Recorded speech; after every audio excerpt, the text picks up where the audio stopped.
Dobar dan, ja sam Marko iz Eurovrta i danas prezentiram ovaj roštilj Weberov EP 325. Znači, ovo je EP serija Spirit, naravno, svi su Spirit.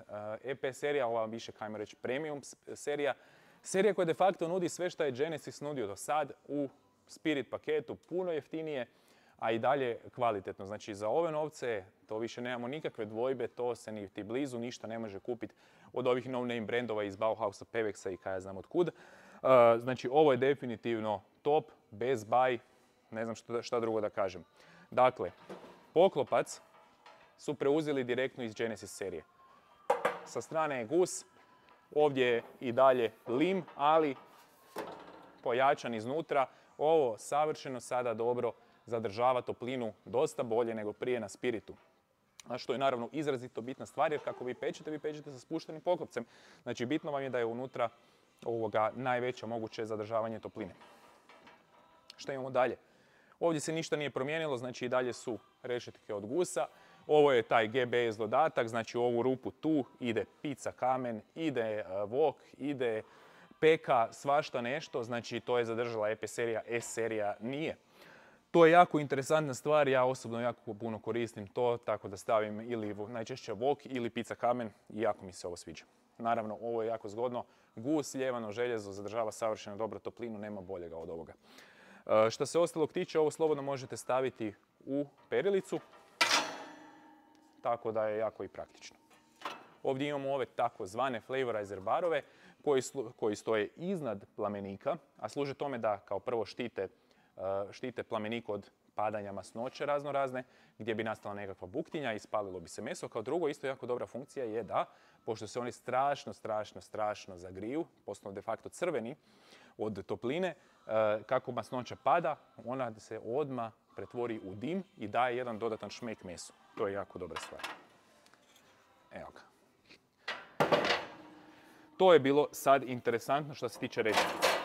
Ono što isto želim napomenuti odmah je ova tu stvar, znači to je ova rešetka gore gdje možete staviti meso, recimo da nije na direktnoj vatri, već da održava toplinu, ali po meni još zanimljivije je za pečenje stejkova. To sam nedavno čuo na Grill Akademiji, znači stavite stejk na najjaču vatru i onda stvorite recimo koricu, onu hrskavu lijepu izvana, a nakon što ste to napravili stavite gore znači stejkove i pustite da se oni lagano peku iznutra. I zato je uvijek dobro kupiti termometar nekakav tak da možete pratiti unutarnju temperaturu mesa. To je to. Inače što se tiče samih plamenika, 3 plamenika, s tim da ova tu 2 imaju i taj sear zone. Šta je taj sear zone? Pa to je ovo što smo sad malo prije pričali oko stejkova. Znači, i to je više sad to je isto novo, sad je paljenje ovakvo direktno, nema više onog piezo starta, onog gumba. Znači, ovo je normalna, znači recimo full snaga ovog plamenika. Ali, ako želimo zapeći nešto kao što je taj steak koji sam malo prije spomenuo, imamo mogućnost na ova 2 desna plamenika tog još jednog dodatnog boosta, ajmo reći da ono jače spali tu koricu, napravi tu koricu i da to bude onako fino šmekerski. Tako da evo, to je još jedna dodatna stvar kod ovog EP serije, ovog roštilja konkretno EP 325.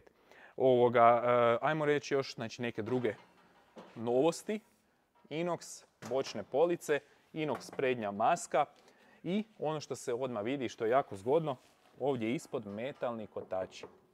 To je jako dobro. Ovo nije, znači prije su bili plastični i oni su super, nikad se nisu događali neki veliki problemi, ali ovi metalni, na engleskom su to, oni kažu, caster kotači su jako dobri. To mi se iskreno jako sviđa.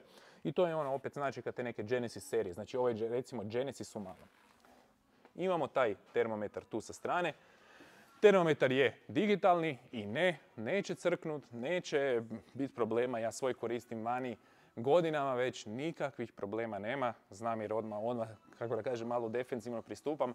Ali ljudi, ja ne znam zašto se toliko moje te nekakve digitalnih termometara, niti najmanjih problema s njima nema.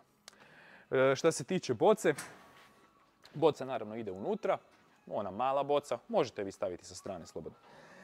Ovdje imamo posudicu za mast i naravno imamo i onu tacnu u koju padaju mrvice i sve ostalo. Idemo još spomenuti i jednu foru novu od Webera, a to je taj Weber Works. To su razni ti nekakvi dodaci. Iskreno nije loša stvar, ne kažem da je sad nekakva life changing stvar, ali nije loša stvar. O čemu se tu zapravo radi? To ima samo ova EP serija. Znači ovdje imamo tu recimo taj umetak i sad tu imamo razne te neke dodatke. Evo recimo ja sam bez veze uzeo ovu tu kao kutiju gdje recimo možete čuvati sve svoje moguće umake i sve ostalo.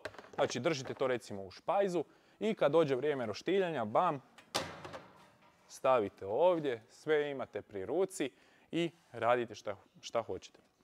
Inače, super stvar. Mogu se staviti recimo i daska za rezanje mesa, može se staviti puno toga. Tako da evo, to je to. Hvala vam puno na pažnji, ja sam bio Marko iz Eurovrta. Ovo je stvarno jedan jako dobar roštilj po super cijeni i nadam se da se vidimo u Eurovrtu.